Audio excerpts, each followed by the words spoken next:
الحمدللہ رب العالمین والصلاة والسلام علی سید المرسلین اما بعد فاعوذ باللہ من الشیطان الرجیم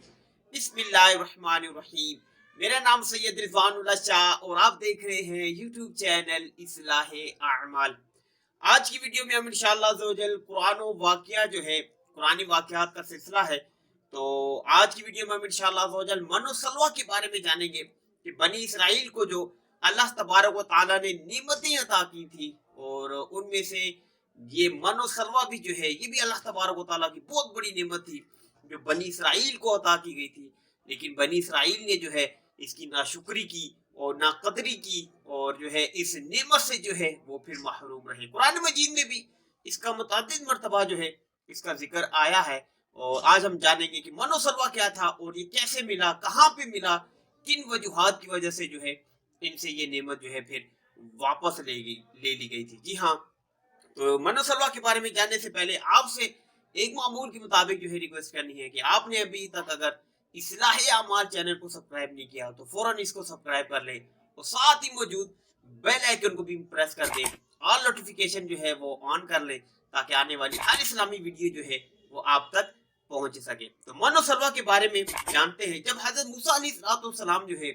6 لاکھ بنی اسرائیل لوگوں کے ساتھ، جی ہاں 6 لاکھ میں وہ تھے، اور میدان طے میں جو ہے آپ ان کے ساتھ مقیم تھے، تو اللہ تعالیٰ نے ان لوگوں کے کھانے کے لیے جو ہے آسمان سے 2 کھانے اتارے، ایک کا نام من تھا اور دوسرے کا نام جو ہے وہ سلوہ تھا۔ جی ہاں، اب یہ من کیا تھا اور سلوہ کیا تھا؟ تو من کے بارے میں آتا ہے کہ یہ ایک قسم کا شہد کی طرح سفید حلوہ تھا، یا پھر یہ بالکل سفید رنگ کی شہد ہی تھی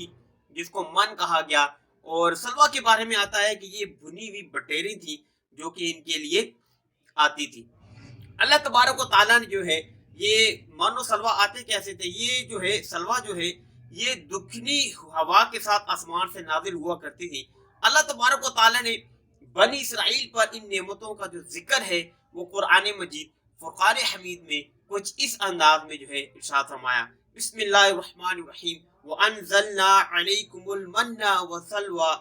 یہ پارہ 1 سورہ بقرہ کی آیت نمبر 57 میں جو ہے یہ اس کا ذکر ہے۔ ترجمہ کنز الایمان، اور تم پر من و سلوہ اتارا۔ اس من و سلوہ کے بارے میں حضرت موسیٰ علیہ السلام کا حکم اپنی قوم کو یہ تھا کہ جو روزانہ کی بیسس پہ، ڈیلی بیسس پہ جو من و سلوہ آتا ہے تم اس کو کھا لیا کرو،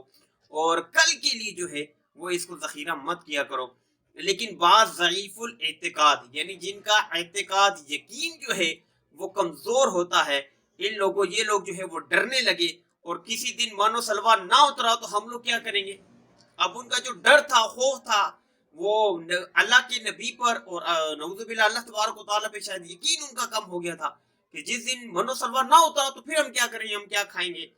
تو کیا کیا کہ ہم لوگ تو اس میدان میں جو ہے چٹیل میدان ہے، پہاڑی پہاڑ ہے، ریتی ریت ہے، کھلا میدان ہے، تو اس میں تو ہم بھوکے مر جائیں گے، تو پھر ہم کیا کریں گے؟ چنانچہ ان لوگوں نے کچھ چھپا کر کل کے لیے رکھ لیا۔ تو بنی اسرائیل کی نافرمانی سے یہ نحوست پھیل گئی کہ جو کچھ لوگوں نے کل کے لیے جمع کیا تھا وہ سب سڑ گل گیا۔ جی ہاں، اب انہوں نے تو رکھ لیا کہ یہ کل کے لیے، لیکن اس کی نحوست جو ہے وہ یہ ظاہر ہوئی کہ جو کچھ انہوں نے رکھا تھا وہ گل سڑ گیا، اور آئندہ کے لیے جو ہے اس کا اترنا بھی جو ہے وہ بند کر دیا گیا۔ اس لیے حضور اقدس صلی اللہ تعالی علیہ وسلم نے ارشاد فرمایا کہ بنی اسرائیل نہ ہوتے تو نہ کھانا کبھی خراب ہوتا اور نہ گوشت سڑتا۔ کھانے کا خراب ہونا اور گوشت کا سڑنا اسی تاریخ سے شروع ہوا، ورنہ اس سے پہلے نہ کھانا بگڑتا تھا اور نہ ہی گوشت جو ہے وہ سڑتا تھا۔ جی ہاں، یہ جو آج ہمارا گوشت خراب ہو جاتا ہے، گوشت سڑ جاتا ہے، کھانے خراب ہو جاتے ہیں، سالن رکھا ہوتا ہے تیار کر کے اور یہ خراب ہو جاتا ہے، یہ اس نافرمانی کی وجہ سے جو بنی اسرائیل نے کی تھی اس کی وجہ سے جو ہے یہ نحوست پھیلی، اور آج بھی جو ہے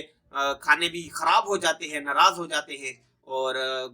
گوشت بھی جو ہے وہ بھی سڑ جاتا ہے، تو یہ اس وجہ سے ہوا۔ تو پیارے آقا علیہ الصلوۃ والسلام نے ارشاد فرمایا اگر بنی اسرائیل یہ کام نہ کرتا اور تو پھر جو ہے کبھی بھی جو ہے کھانا نہ خراب ہوتا، نہ ہی جو ہے گوشت جو ہے وہ کبھی گلتا سڑتا، تو یہ اس وجہ سے ہوا تھا۔ تو یہ من و سلوہ کے بارے میں جو ہے معلومات تھی۔ امید ہے کہ آپ کو جو ہے بہت اچھی اور مفید معلومات ملی ہوں گی۔ اللہ تبارک و تعالیٰ سے دعا ہے کہ اللہ تبارک و تعالیٰ ہماری اس ویڈیو کو اپنی بارگاہ میں قبول فرمائے اور اس کو میرے لیے اور آپ سب دیکھنے والوں کے لیے قیامت کے دن ذریعہ نجات بنائے۔ دعا ہے اللہ تبارک و تعالیٰ آپ کی جان کی، مال کی، عزت کی، آبرو کی حفاظت فرمائے اور یہ تمام دعائیں میرے حق میں قبول فرمائے۔ نئی ویڈیو کے ساتھ پھر آپ کی خدمت میں حاضر ہوں گے، تب تک کے لیے اپنا خیال رکھیے گا، مجھے دعاؤں میں یاد رکھیے گا۔ اللہ حافظ، السلام علیکم ورحمۃ اللہ وبرکاتہ۔